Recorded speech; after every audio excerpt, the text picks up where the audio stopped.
Hola, este es el quinto locuendo de arte extraño. En este capítulo hablaré del pintor Richard Hadd, un artista mejor conocido por sus cuadros de hadas y otros seres fantásticos. Sin embargo, detrás de este mundo imaginario se encontraba una oscura y perturbadora historia, que sin duda logró impregnar su obra. Con esto empecemos hablando de la vida del artista.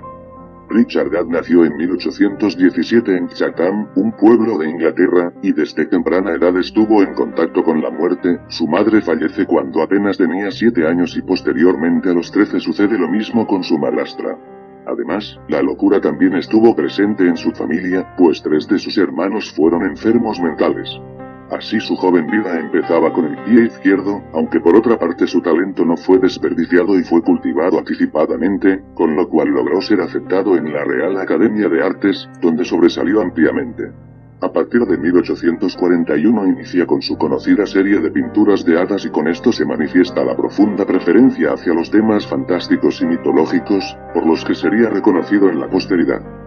Así, con una carrera prometedora en la pintura, teniendo 25 años, acepta una invitación para viajar al Oriente, por su amigo Sir Thomas Phillips. Iniciando así su travesía por Italia, Turquía, Grecia y Egipto, pero en este último lugar sufre de una grave insolación, que llegó a provocarle un daño mental. Con esto su imaginación empezó a desbordarse. A partir de este momento Richard confunde la realidad y sufre violentas visiones nocturnas. Entre las anécdotas de su estadía en Egipto, se cuenta que mientras fumaba de una pipa de agua, creyó haber descifrado un lenguaje oculto en el gorgoteo de la pipa, en donde recibió los mensajes del dios Osiris, en los cuales le otorgaba la misión de acabar con las manifestaciones del dios Set, que residían en algunos personajes, entre ellos, su amigo Thomas y su padre, e incluso el papa y el propio emperador de Austria. Sin embargo, Sir Thomas percibió este cambio de comportamiento, y lo envió nuevamente a Inglaterra. En su retorno, las voces de Osiris permanecían acechando la mente del joven pintor, y por su paso en Roma, planeó asesinar al Papa, pero no pudo realizarlo pues lo encontró demasiado custodiado, por lo que al llegar a su país natal planeó el asesinato de su padre. Al llegar a Inglaterra, ya mostraba un fuerte enrojecimiento en la cara y vestía de forma extraña. Además, entre los relatos de sus amigos se cuenta que un día lo encuentran sangrando, con un cuchillo en la mano, con el que se acababa de cortar un lunar que el diablo le habría marcado a fuego lento. Otro colega relata que Hadd le había mostrado un retrato de Sir Thomas en hábito de monje, con el comentario de que ese sería el diablo, que podría tomar distintas figuras. A este extraño comportamiento se suma su particular dieta en la que se cuenta que solo se alimentaba de huevos y anguilas. De hecho, en su habitación se encontró 150 huevos y el equivalente a 2 ollas de anguilas, además de una carpeta con bosquejos de varios amigos con la garganta cortada. A pesar de esto, su padre se negaba a creer en la enfermedad mental de su hijo y decidió ocuparse de él. No obstante, en este periodo Richard escuchaba voces que le decían que su padre no era realmente su progenitor, sino un diablo que destruiría la raza humana, por ello y según las órdenes de Osiris debía destruirlo. Así sucedió el 28 de agosto de 1843, cuando Richard cita a su padre en el bosque, y estando a solas lo acuchilla brutalmente. Aquí se dice que Richard terminó por desmembrar el cuerpo de su padre, en honor a Osiris, quien de acuerdo a la mitología egipcia fue descuartizado por su hermano Set. Sin embargo, otra versión apunta que no fue tan violento, sino que tras su crimen, arregló la ropa de la víctima y acomodó sus manos sobre su pecho. Inmediatamente después de su parricidio, emprendió un nuevo viaje para intentar asesinar al emperador de Austria. Sin embargo, en Francia es detenido, declarándolo enfermo mental y recluyéndolo en un manicomio por 12 meses. Después de su sentencia es hospitalizado en Inglaterra, donde se le consideró un paciente violento y peligroso. Su comportamiento empeoraba, y cuando se le hablaba sobre su crimen, Hadd se irritaba fuertemente, se ponía confuso e incomprensible. A veces tragaba comida hasta vomitar y volvía después a la mesa. No obstante, en otros períodos podía conversar en forma agradable, revelando un intelecto cultivado por su profesión. A pesar de todas estas circunstancias, el hospital continuó alentando al pintor para que continuara con su obra, proveyéndolo de los materiales necesarios hasta su muerte en 1886. Con este breve recuento biográfico, continuaré con un análisis de la obra de Hadd, el cual ha sido auxiliado por diversas interpretaciones en varios documentos de la red, y que anexo en la descripción de este vídeo. Así, me enfocaré solamente a 4 pinturas del artista, que me parecen fuertemente influenciadas por los acontecimientos trágicos de su vida. La primera obra se titula La muerte de Abimelech, fue fechada el día del asesinato del padre de Edad, por lo que podemos ver una clara vinculación a dicho evento. Abimelech es un personaje bíblico, conocido como un ávido y destructivo rey, quien invadió la ciudad de Tebas.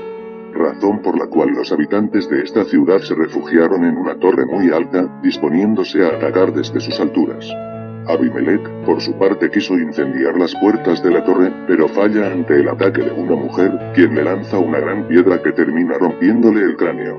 En sus últimos suspiros Abimelech pide a su escudero que lo asesine, para que no pueda decirse que lo había matado una mujer, así el escudero obedece y le clava la espada. Conociendo esta historia podemos ver que la obra de Edad capta precisamente este momento, viendo una accidentada composición, es por ello que probablemente no solo veamos un signo del caos que pretendía captar, sino de su propia inestabilidad mental tras el asesinato de su padre. Además es curioso que la historia plantee el asesinato del rey por manos de alguien de su mismo batallón, evidentemente coincidiendo con la naturaleza del parricidio. La segunda obra a analizar se llama El problema del niño, una escena extrañamente perturbadora, en la que observamos a un infante de expresión inquietante, entrometiéndose en el juego de ajedrez de un hombre que parece estar dormido. Con esto también parecería señalarse, al menos subliminalmente, el evento trágico del pintor, pues el niño de la pintura continúa la misión del juego, a pesar de la inconsciencia de su tutor, tal como Gad continúa la misión de Osiris tras la muerte de su padre. Además, si recordamos una de las versiones del asesinato, se advertirá que el adulto de la pintura está en la posición que Gad hizo adoptar al cadáver de su progenitor. Pero, ¿cuál es el problema del niño? Evidentemente el título de la pintura admite muchas interpretaciones posibles. ¿Acaso el niño se encuentra ante una jugada problemática? ¿O precisamente su problema es hacer trampa mientras el adulto duerme? ¿Quizás un consejo moralista? El contraste de edades es evidente en los protagonistas, pero mientras observamos un rostro de tranquilidad en el anciano, el niño tiene una expresión sombría, como si no quisiera que descubrieran el movimiento que planea hacer. De aquí surge el enigma, un misterio que nos exige respuesta, y sin embargo no podemos resolver. La tercera pintura es probablemente una de las más conocidas, titulada Contradicción, Oberón y Titania, la cual se advierte como un nexo entre sus anteriores cuadros de hadas. Además, los protagonistas de este cuadro eran un tema preferencial del pintor, tomados de la comedia de Shakespeare, Sueño de una noche de verano, siendo Oberón el rey de las hadas y Titania su esposa. Con esto tenemos, a primera vista, una composición excesiva, con minuciosos detalles, lo cual hace la interpretación aún más ardua. No obstante, es destacable apuntar que esta pintura presenta rasgos típicos de lo que los estudiosos han encontrado en artistas esquizofrénicos, tales como las formas proliferantes y exuberantes, así como la sobrecarga de elementos. Esto apunta a una clara manifestación de su enfermedad, que no obstante era sometida por el dominio de la técnica que había adquirido en su juventud.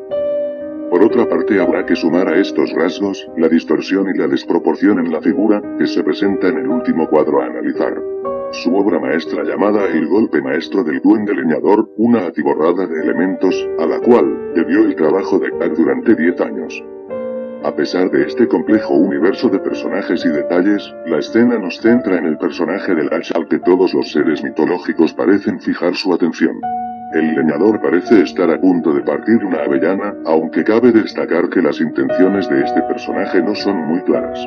Nuevamente el fantasma del homicidio se presenta en algunas interpretaciones de este cuadro, pues si observamos al enano gris que está atrás de la avellana, podríamos llegar a pensar que el hacha se dirige a este inofensivo viejo, tal como Gad lo hizo con su padre.